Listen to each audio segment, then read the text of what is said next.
Welcome to the World United. Welcome to the World United. Is Professor STHANESHWAR Timalsina. He is a professor in the Department of Regional Studies, an interfaith dialogue on light of tantras he'll be talking about today. STHANESHWAR is professor in the Department of Religious Studies at San Diego State University. He works in the areas of Indian religions and philosophies. The primary areas of his research include consciousness studies and tantric studies. Besides 4 books, Seeing an Appearance, Consciousness in Indian Philosophy, Tantric Visual Culture, A Cognitive Approach, and Language of Images, Visualization and Meaning in Tantras, he has published over 80 essays and book chapters in his field of research. He is currently working in the areas of time and memory, imagination, and emotion. So welcome. Namaste. Thank you, Lori, for an amazing introduction. I am not that formal. Maybe our previous chit-chat should have revealed that. And I want to go back to some of my personal experiences and then urge for, of course, a dialogue and harmony, which is essential to our social existence. But I am trying to make a point that it is also crucial for our being, for our soul, for our spiritual existence. Towards that, the first is when I was studying Vedanta in Varanasi, that's India, my teacher was also teaching the Buddhist monks sent by Dalai Lama from Dharamsala to study Buddhist philosophy with him. And we were also studying Buddhist philosophy with him. And likewise, we would go to some Buddhist masters and study some of the Hindu philosophies there. Because if we go back to the Indian cultural background, these 3 traditions, Hinduism, Buddhism, and Jainism, always claiming themselves to be better. And that goes without saying. Every tradition says that they have some truth that is superior. But never taking this to a political or some kind of violent mode, but rather trying to determine differences by means of dialogue. And the literature we can collect reflect the dialogue among these 3 parties for the last 2000 years plus. And so that knowledge and those insights have given me this urge to see that it's nothing wrong to have differences. Dialogues are not supposed to erase our differences. Because most often when we talk about spiritual dialogue, harmony, people think that we all have to have one agreement.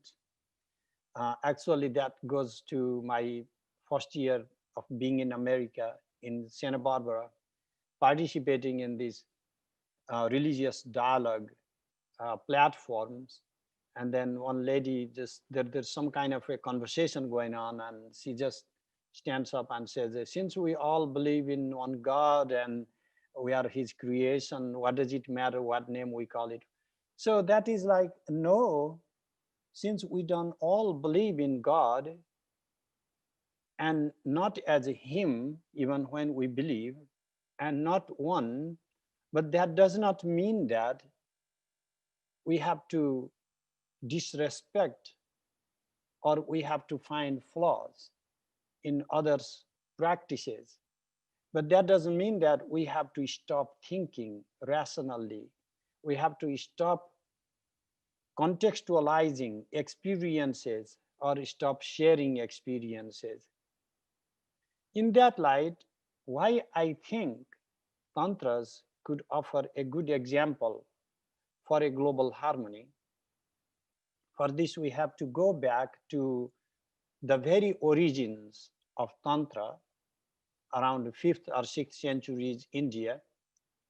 These siddhas, who were the first propounders of the tantras, writing in agamas, composed mostly Hindu or Buddhist tantras on the same basis, with same premises, some philosophical differences, but their goal was to systematize mystical experiences and keep these personal while at the same time try to theorize those experiences.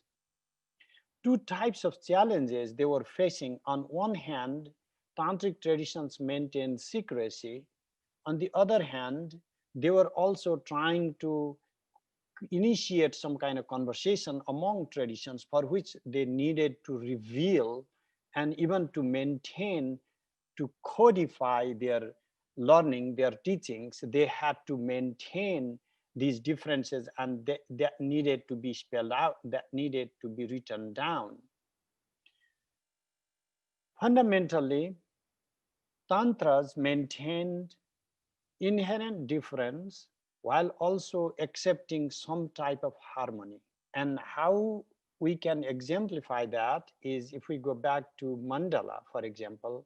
Mandala is a geometric design in which multiple deities are seated and different visualizations are prescribed, and they all collaborate in this astral cosmic geometric planes, seeking for some form of transcendence while at the same time acknowledging inherent differences among the visualized objects, visualized deities. How does this secrecy play in modern global world? That is, for me, it is like saying it's none of your business. Like if I worship Kali, for example, that does not make me want to convert you to worshiping to Kali. I may be worshiping Kali, a ferocious black goddess, but then you can have your own whatever the practice you go to. At the same time, we can still initiate a conversation among the ideas shared by different mystical traditions.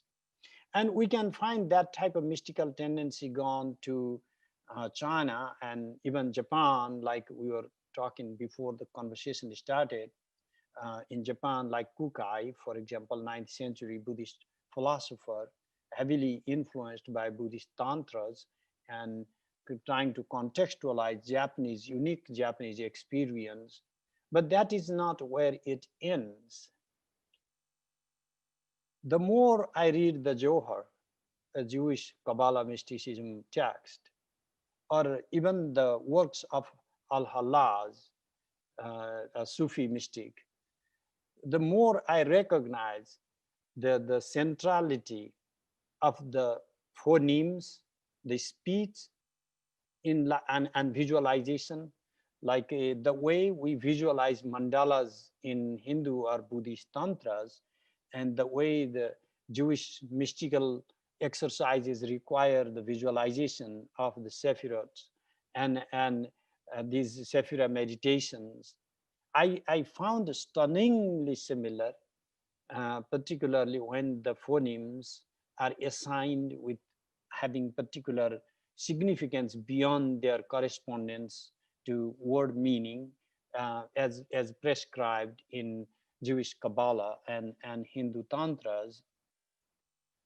What I observe here is the capacity of these mystical traditions to initiate a sort of a conversation where our dialogues are not meant to erase the being of the other, but at the same time create a deeper harmony in which, while we are different in whatever the forms of practices we are doing, we are still recognizing each other's level of or depth of understanding in the mystical realm. And this attitude, this tendency is bringing personal, private experience to the public and making these personal experiences as the basis for our dialogue. And that is where, just like if I share my personal stories with you, we start a real conversation, because where it hurts or what inspires me, those personal anecdotes relate to many of us. The same way, when multiple mystics from different cultures sit together and initiate this dialogue, initiate this conversation, grounded not on the books or what our books from different cultures teach us, but grounded on solely personal experiences and how far we can go by deriving our own experiences. Working at university has many limitations. Particularly, this is a place where we have a secular and objective teachings in which I do not necessarily bring my personal stories. I have therefore started Vimarsha Foundation to share more with the public, a sort of a free educational mode to bring mystical experiences from different cultures. And we had some sessions through that, and my experience is very positive, because when we are in now a global home, that I was joking before that I have these three citizenships, that is Nepalese, Indian, American, because it rarely matters, because the modern philosophy of what that fits to describe our global experience is not the philosophy of the changeless absolute, but of transition, of dynamism, of the flux. That is, everything around us is changing. Our social structures, our relational family fabrics, our convictions regarding reality, even the scientific knowledge about the world, everything around us, and including our own assessment to who we are, is changing. And in this change, we need something, a type of philosophy that accepts change as intrinsic to our being, change as the core, the foundational, defining element of our being. And that is why I felt like if we bring mystical experiences by Tantra, it could mean any type of mystical experience. And that is why when I read Interior Castle, Julian of Norwich, who was there. So if we read Teresa of Avila, sorry, and or John of Cross, it doesn't matter whoever is the mystic writing along the same lines, we can find tremendous similarity. While they having their own differences, they having their own uniqueness, without rejecting their fundamental difference, we can find that in this course of dialogue. How have these traditions functioned historically? For that, I would give one or two examples of syncretism through tantras. We discussed one book during the summer on Yoga Vasishta. This book itself, heavily influenced by tantric mysticism, is fundamentally grounding the experience of Advaita Vedanta.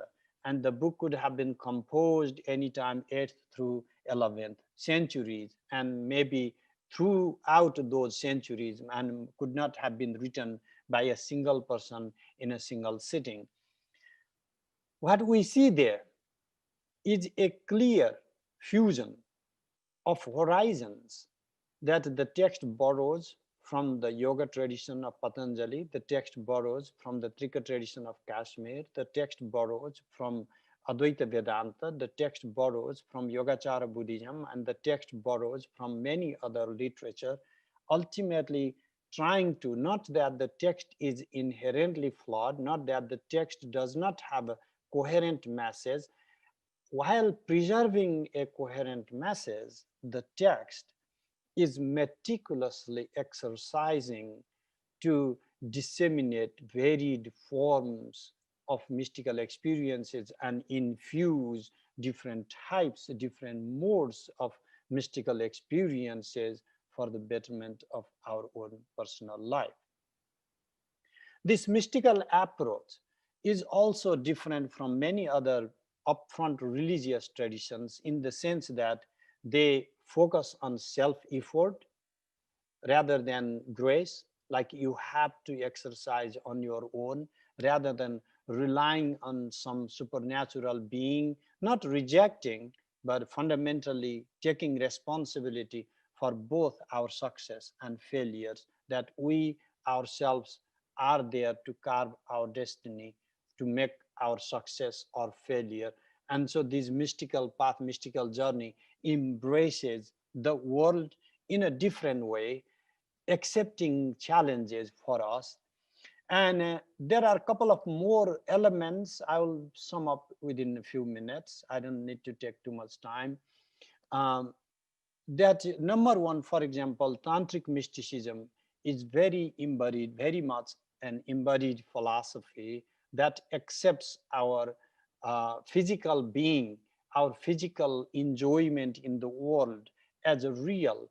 And what we find is when we go back to the orthodox religious traditions, all the religious traditions, whether Hinduism or Buddhism included, they all have this some sense of masochism and a supreme form of patriarchy imposed upon those societies, and that makes it unbearable for the modern world to incorporate the type of life these texts are asking us to live in.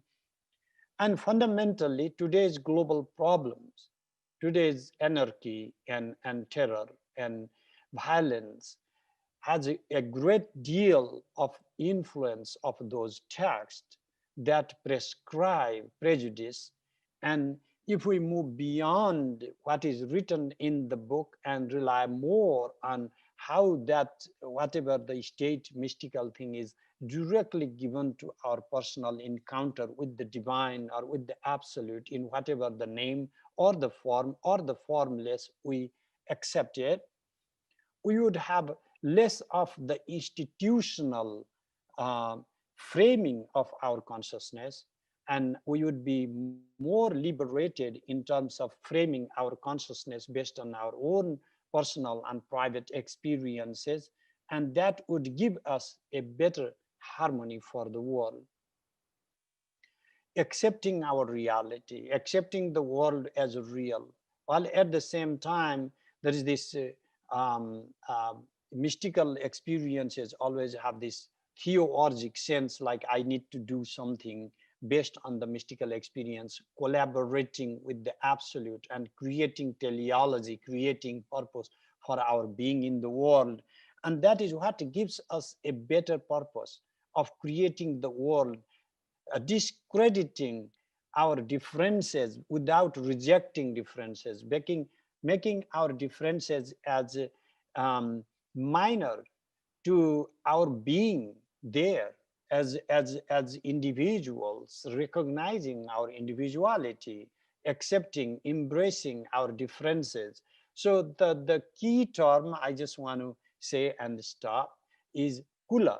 Kula term means family. So what the tantrics did in historically the earliest time of developing the kula is, instead of worshiping a single deity, they collected different deities and then made that a family of goddesses, like Sapta Matrika, the 7 mothers, or 64 yoginis. So they created the kula from all different traditions. They integrated these different traditions and made a kula, a family, and worshiping all of them together.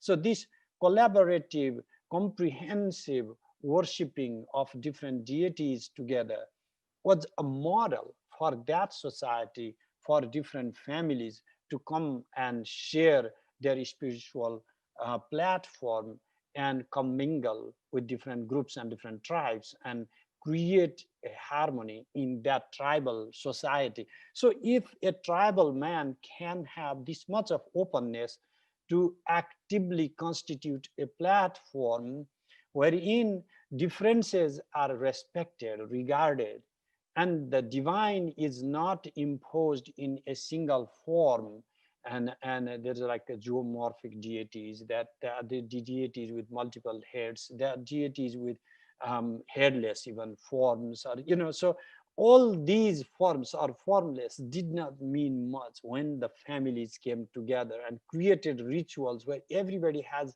some role to play. So all the families are integrated in a synergy of harmony of in the of the fusion, in which ritual constitutes a different plane of being, where all these different deities or different traditions are blended, merged, without rejecting their inherent intrinsic being, but giving them a platform of coexistence. And I believe that that can give us a platform for a global dialogue and mutual harmony, while recognizing differences that we have. And I think that those, when we ground our spiritual differences based on experience, not on the books, that will pave us a path for a better society. So that's where I would like to stop. Thank you so much.